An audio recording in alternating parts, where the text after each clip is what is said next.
Bien le bonjour, hein. Bienvenue. Aujourd'hui mes petites pépites, on se retrouve pour notre thread d'horreur comme tous les dimanches sur ma chaîne. Mais aujourd'hui c'est un petit peu spécial. On commence notre semaine d'Halloween, c'est-à-dire que pendant toute une semaine jusqu'à Halloween, je vous sors un thread d'horreur par jour. J'espère que ça vous plaira. N'hésitez pas à saluer Georges et Emeric qui seront là tout au long de la vidéo pour veiller sur vous. Aujourd'hui, je vous raconte 3 témoignages paranormaux que vous m'avez gentiment envoyés sur mon adresse mail cam.témoignage@gmail.com. Sur ce, mes petites pépites, ne perdons pas plus de temps et commençons par la première histoire. Père Castor, raconte-nous une histoire. Cette première histoire nous est racontée par une pépite qui souhaite rester anonyme, du coup on va la nommer Anna.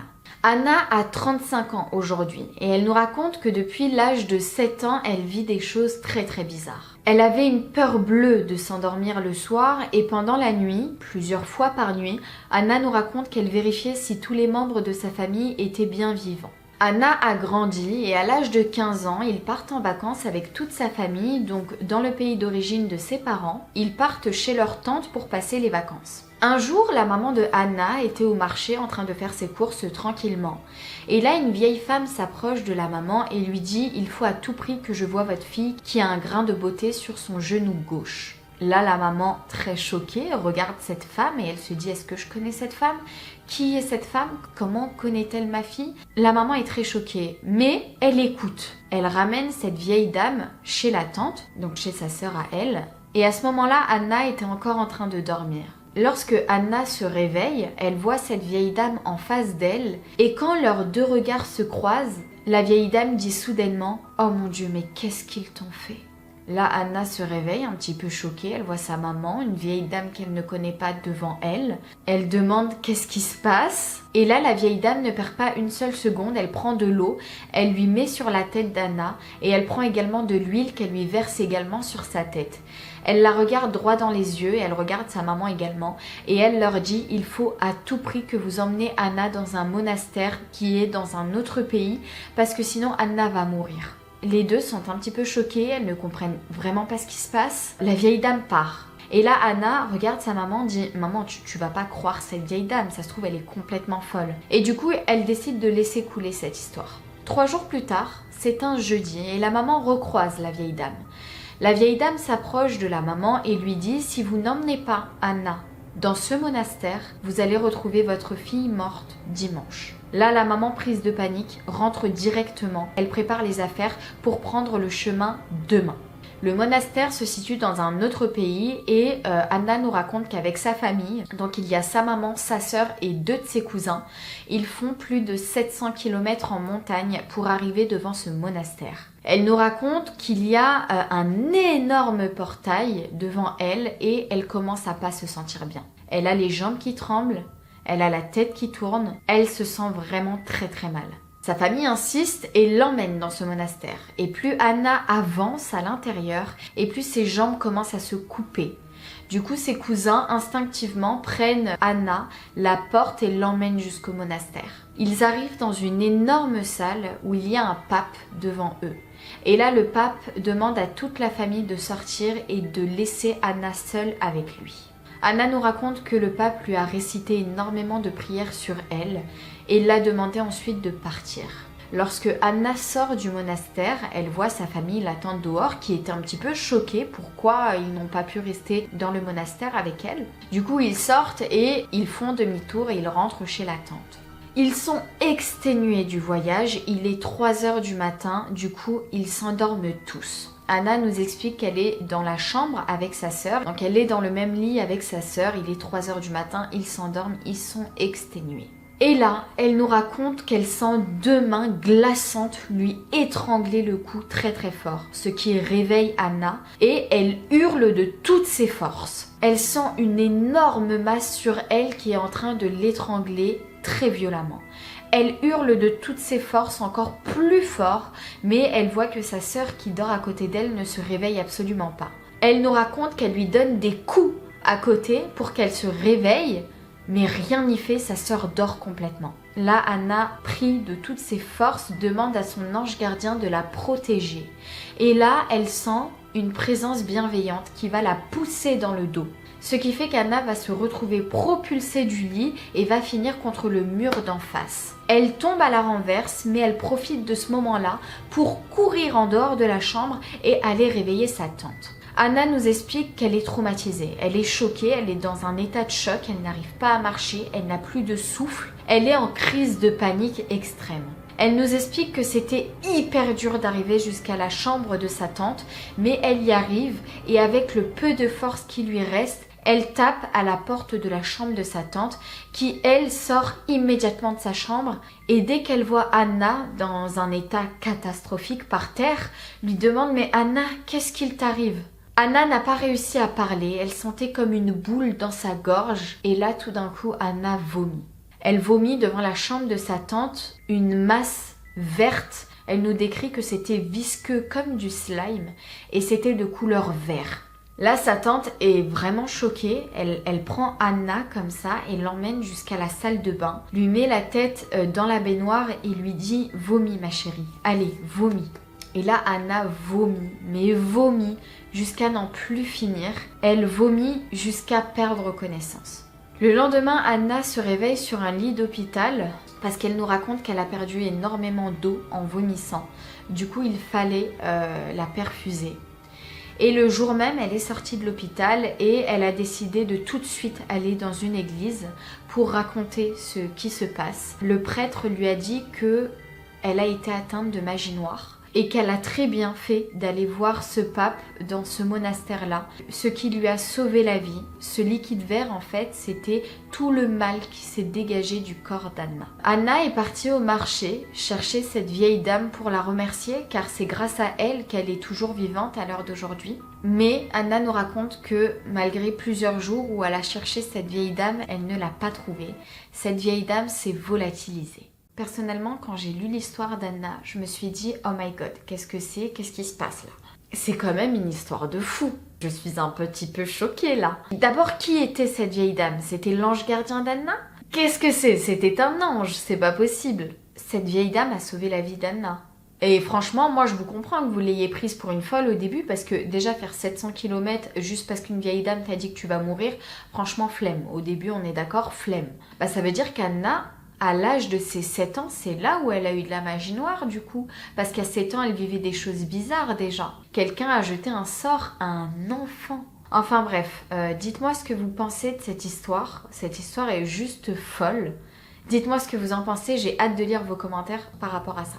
Passons maintenant à la deuxième histoire. Père Castor, raconte-nous une histoire.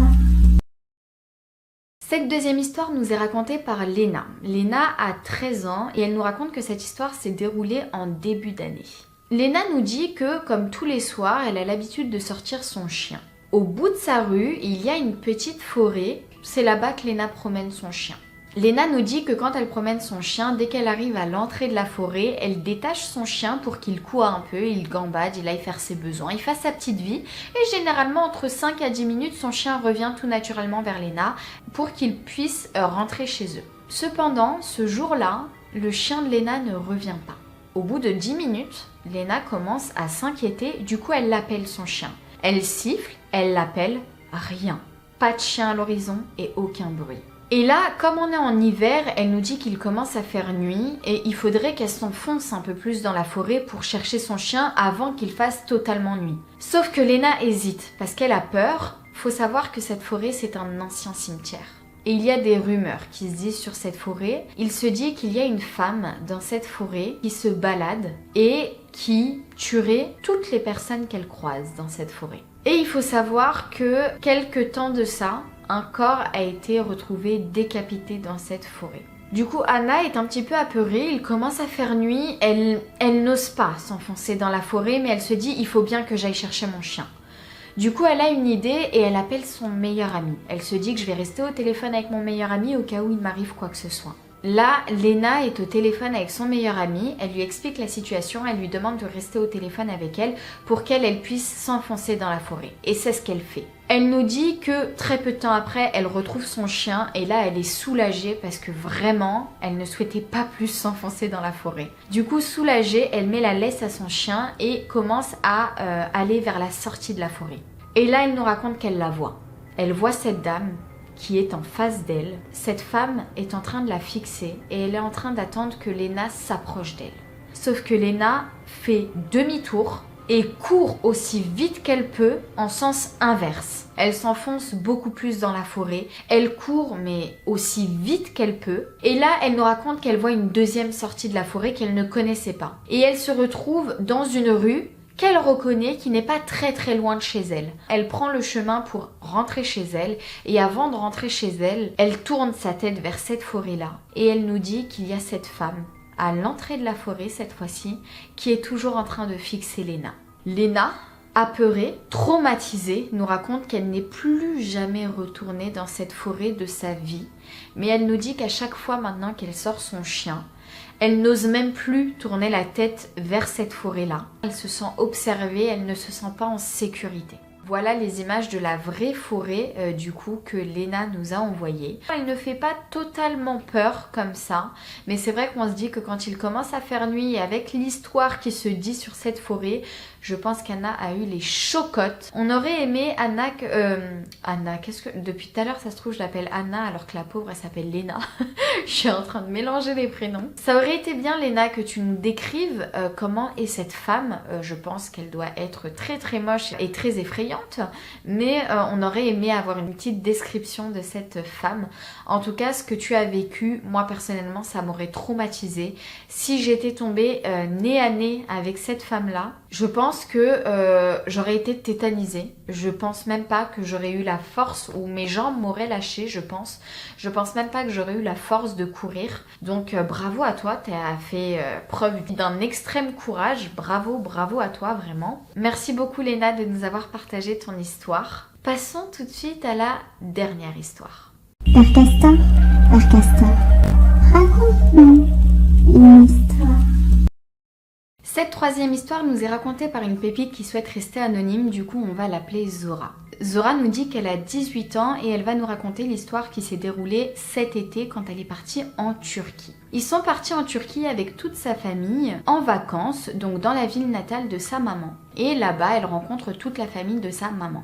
Elle nous dit que son oncle a une femme qui a tendance à faire de la sorcellerie noire à tout va. Dès que quelque chose ne lui plaît pas, elle fait de la sorcellerie noire. Donc du coup Zora nous raconte qu'elle a très peur de cette femme et elle nous raconte aussi qu'elle se met sa fille, donc sa cousine, dans la poche, comme ça elle n'est sûre d'avoir aucun souci avec cette famille-là.